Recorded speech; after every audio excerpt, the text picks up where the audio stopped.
Good evening. How everyone doing today? God is good and God is good all the time. My name is Simon J. Spirit Divine. I'm here to give you a word on tonight. And we're going to talk about David being fearless. It's going to come from Psalms 27. So Psalm 27, 1 through 14. Now David was fearless and he had confidence in God. The Lord is my light and my salvation. Who should I fear? The Lord is the stronghold of my life. Of who should I be afraid? So David had confidence. He had to go out there and beat that giant. He had confidence. So he said God was a stronghold. And he was able to face anything in his life. So David, who wrote this song, had many enemies chasing him at one time or another.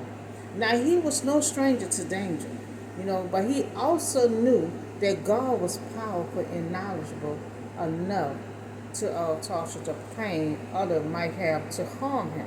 Now he knew that God could intervene on his behalf, and he knew that God had a plan for him. Now he knew that God had the best interest in his heart, so that this regular statement of trust, now he put his faith in the hands of God who will be his stronghold.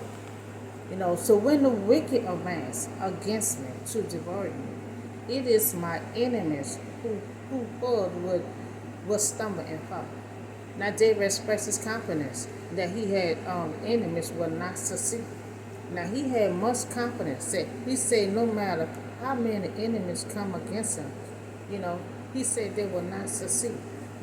If they try to attack and destroy him, David is sure that they will fail. That's just how much confidence he had. So even though it said David indicated that they are not just his enemy, but God's enemy also. So an army besieges me, my heart will not fear. No, the war break out against me. Even then, will I be confident? David had confidence, that he didn't need, to be afraid. Because, he used to be in the field, tearing up the animals with his hand, taking the head off. Now he had confidence that God would protect him, that it was the matter of the heart. One thing I ask from the Lord, this is only do I seek, that I may to dwell in the house of the Lord all the days of my life, to glaze of the beauty to the Lord, and to seek him in his temple. Now David's top priority in life was his relationship with the Lord. Now although David was in the wilderness and not seeking refuge, from his enemy. Now David's heart was in the tabernacle seeking, beauty of God. Now David was in the tabernacle seeking the beauty of God, and he had spent his rest of his life in worship. Now for in the day of trouble, now he will keep me safe in his dwelling. Now he will hide me in the shelter of his tabernacle, and set me high upon the rock. Now God wishes, to establish over his life of praise. Now it is God's desire to bring you into his very dwelling place as a shelter hide for you. Now then my head will be exalted above the enemies who surround me. At his tabernacle that I will sacrifice, with shout of joy, and I will sing praises and music to the Lord. David, he plays the music, he writes songs, he was dancing, David does all that. So we can learn from David one key to facing our fear. David escaped the pressure of fear and warfare and retreated into God's holy place. God's holy presence. Now I will sing and make music to the Lord. Praise and worship, can help, take your mind off of fear and placing our thoughts on our powerful God. Now hear my verse. Now when I call, Lord, be merciful to me and answer. Now, we often run to God when we experience difficulty, but David saw God guidance and presence every day, because he had promised promised him to be a king, that he was going to be a king over his people. But he still had Saul in position. So he was working under Saul, running from Saul, working for Saul, So he pretty much was running all his half of his life when he was waiting on God to get in position, So when trouble came his way, he was already in God's presence. Because remember, I had put out, God had told him, wherever you went, I was with you. So wherever David went, God's presence was with him, and prepared to handle any test. Now, believers can't call to God for help at any time, but sometimes we may call only when trouble comes. So my heart said of you that seek his face, your face, Lord, I will see. Now, David knew the Lord wanted him to seek his face. It is an encouragement to believers to seek the Lord. Do not hide your face from me. Do not turn your servant away in anger. You have been my helper. Do not reject me or forsake me. God, my Savior.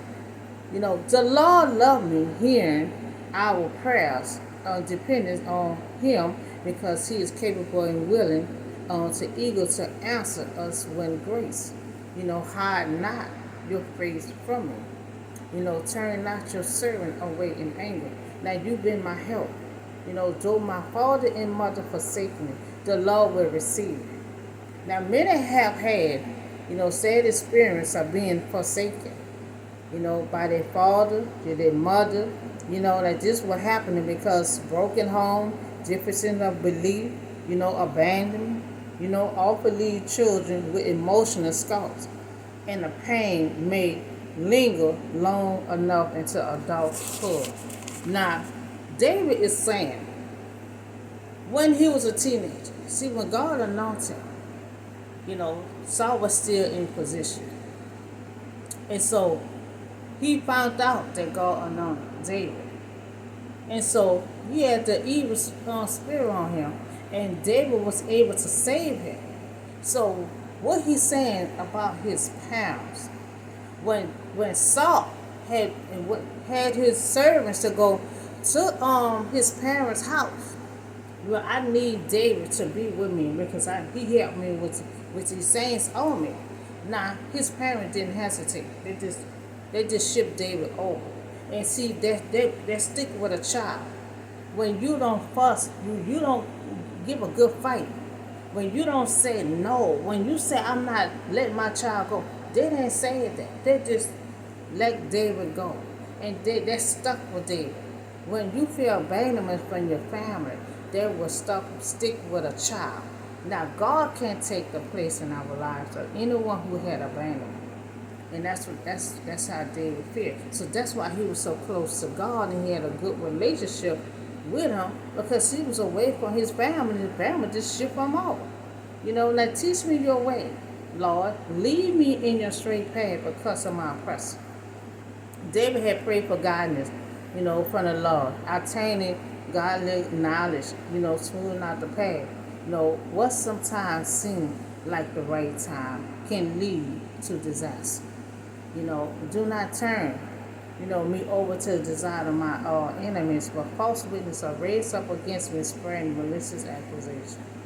Now, David had that problem, even though he was running from Saul, he had other enemies, and so they were making false accusations on him, on his character.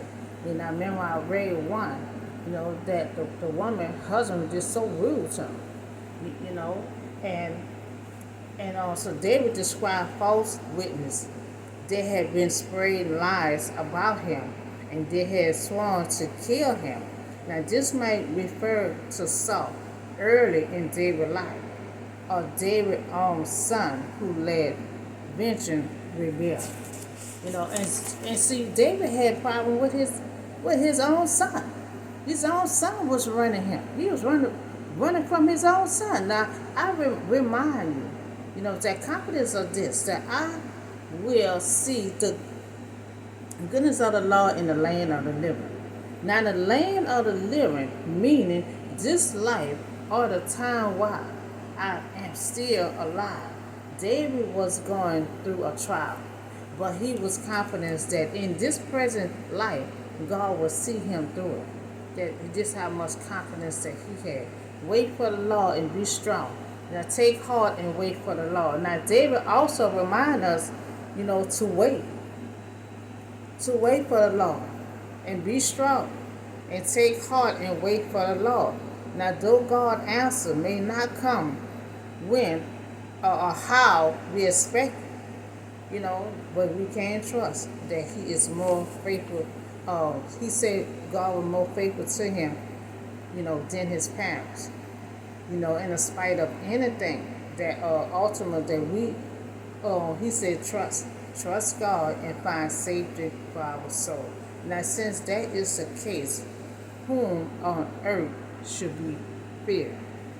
So he didn't fear nothing.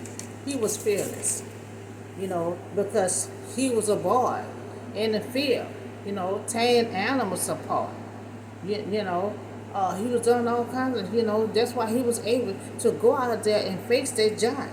He was fearless because he had confidence in God. So that comes from Psalms 27. David had wrote this song, to say he was running for half his life. He sure had time enough to write. You know, he had so many enemies, but his plan still came through. When Saul was gone, he was finally a king over Israel. So that's all I have for you today. Y'all have a nice and blessed day, and I'll see y'all in the next video.